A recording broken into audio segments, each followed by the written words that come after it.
اور کچھ میں نے ایسے کمزور لوگ بھی دیکھے. یہ اس طرح کی حرکتیں ہارے ہوئے لوگ کرتے ہیں. ہارے ہوئے لوگ جو اپنے آپ کو سمجھتے ہیں کہ میں کوئی بڑا آدمی ہوں. بڑا آدمی تو اپنے اخلاق سے ہوتا ہے, اپنے کردار سے ہوتا ہے, اپنی سخاوت سے ہوتا ہے, لوگوں سے پیار کرنے سے ہوتا ہے. باقی یہ کہ بیٹھ کے کہانی سنانا کہ میں بڑا کچھ کرتا ہوں, تو جو کچھ کرتا ہوتا ہے اسے سنانے کی کوئی ضرورت.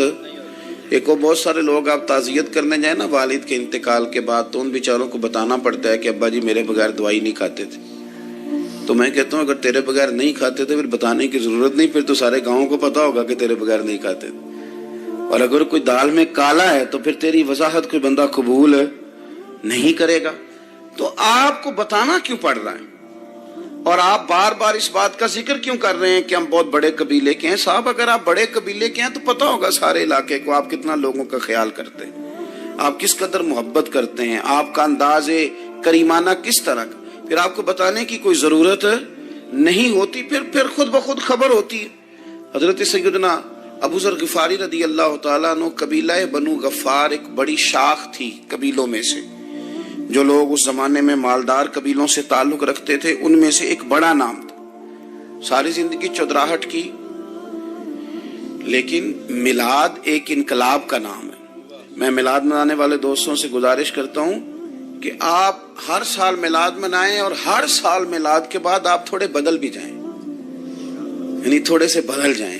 کچھ لوگ کہیں یار یہ داڑھی میں نے نا 12 ربیع الاول والے دن رکھی تھی, یہ میری میلاد والی داڑھی ہے. اور داڑھی رکھیں بھی نبی پاک کی مرضی کی. کس کی مرضی کی؟ نہ ناراض ہو جائے جی میں ٹور چلا بس. کس مرضی کی جی؟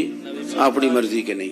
داڑھی کا وزن کو نہیں ہوتا کہ پوری مٹھی رکھیں گے تو آپ کو کوئی دقت ہوگی, کوئی وزن نہیں. پوری رکھیں, جو حضور کا طریقہ مبارکہ ہے جو ہمیں ملتا ہے اس پر آپ توجہ فرمائیں. تو میں جو بات عرض کرنے جا رہا ہوں وہ میلاد انقلاب ہے. حضور سید عالم صلی اللہ علیہ وسلم کی بارگاہ میں آنے سے پہلے لوگ کچھ اور ہوتے تھے, اور یہاں سے ہو کے جاتے تھے تو پھر ان میں تبدیلی آتی تھی. میں سارا دن کرامتیں سناؤں نا کسی کو اپنے پیر صاحب کی, اور اپنے گھر میں بھی کہ میرے حضرت بڑے, میرے استاد بڑے, لیکن بیوی کے ساتھ اگر میں ترش لہجے میں بات کروں گا تو وہ کہے گی اے سکھاندے نے تینوں پیر صاحب. دوست کہیں گے یہ سکھاتے ہیں آپ. تو آپ کی کہانیاں نہیں چلتی, آپ کا کردار چلتا ہے. حضرت ابو ذر غفاری رضی اللہ تعالیٰ عنہ فرماتے ہیں چونکہ میں چودھری تھا, سیدنا بلال حبشی رضی اللہ تعالیٰ عنہ کے پاس میں بیٹھا تھا. کسی بات میں بات آگے بڑھی اور بڑھتے بڑھتے بات شکنجی تک چلی گئی.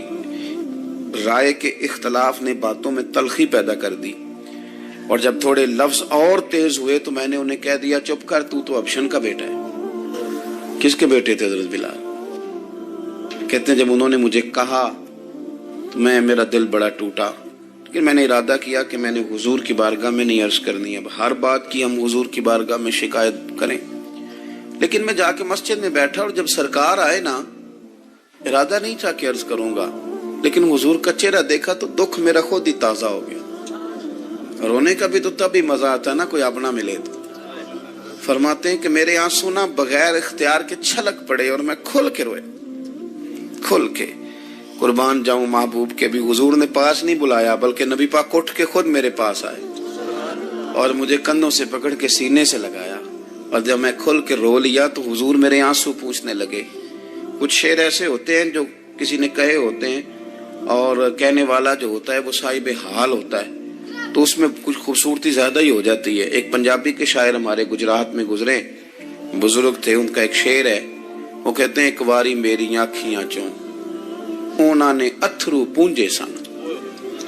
ایک باری میری آنکھیاں چوں اونا نے اتھرو پونجے سن, ہن تے چسکا پی گیا رونے دا. ایک باری میری آنکھیاں چوں اونا نے اتھرو پونجے سن, ہن تے چسکا پی گیا رونے دا, تے ہر ویلے آہو زاری دا. تو میں روز رونے لگا ہوں. مزہ ہی بڑا آیا ہے جب سے محبوب نے چپ کرانا شروع کیا میرے عزیز. اور پھر حضرت بلال حبشی رضی اللہ تعالیٰ عنہ چونکہ حضور کے غلام تھے, اور انہیں پتا تھا کہ سرکار میری ناز برداری کرتے ہیں, حضور نے چپ کرایا. فرمایا کیوں روتے ہو؟ تو عرض کرنے لگے یا رسول اللہ صلی اللہ علیہ وسلم, اگر میں ابشن کا بیٹا ہوں تو میری تو غلطی کوئی نہیں نا, یہ تو تقسیم اللہ کی ہے نا. الذی خلقک فسواک فعدلک فی ای صورت ما شاء رکبک. جس طرح وہ چاہتا ہے، جس کو چاہتا ہے اس طرح کی اس کی صورت بنا دیتا ہے. تو مجھے ابشن کا بیٹا کہا جاتا ہے، میری غلطی کیا ہے؟ حضرت بلال نے بھی نہیں بتایا کس نے کہا. لیکن نبی پاک صلی اللہ علیہ وسلم نے کیا فرمایا؟ امام یوسف صالحی نے لکھا ہے، ذرا غور کرنا بات پر. تسلیاں لوگ اور رنگ میں بھی دیتے ہیں، پر یہ تسلی بڑی انوکھی ہے. حضور فرمانے لگے، بلال اگر تو ابشن کا بیٹا تو پریشان کیوں ہوتا ہے؟ کالے رنگ والی ماں کا بیٹا ہے تو پریشان کیوں ہوتا ہے اگر تیری والدہ کا رنگ کالا ہے تو؟ عرض کی، حضور آپ کیا فرمانا چاہتے ہیں؟ تو سرکار فرمانے لگے، میں دو ماؤں کا بیٹا ہوں. ایک جناب آمنہ جنہوں نے مجھے پیدا کیا، اور ایک حضرت ام ایمن جنہوں نے میری پرورش کی، مجھے بڑا کیا. حضور فرمانے لگے، میری ماں آمنہ کا رنگ گورا تھا اور میری ماں ام ایمن کا رنگ کالا ہے. تو فرمایا، اگر تجھے کسی نے کالے رنگ والی ماں کا بیٹا کہا تو اسے کہہ دینا مدینے والی محبوب کے بھی تو ایک والدہ کا رنگ کالا ہے، تو کہہ دینا. حضرت بلال کہتے ہیں کہ وہ اس طرح کی تسلی تھی، طفل تسلیاں نہیں جس طرح کی ہمیں دی جاتی، وہ اس طرح کی خوبصورت تسلی تھی کہ اس کے بعد میرا دل ایسا ٹھنڈا ہوا، پھر کسی کا تانا نہیں رہا.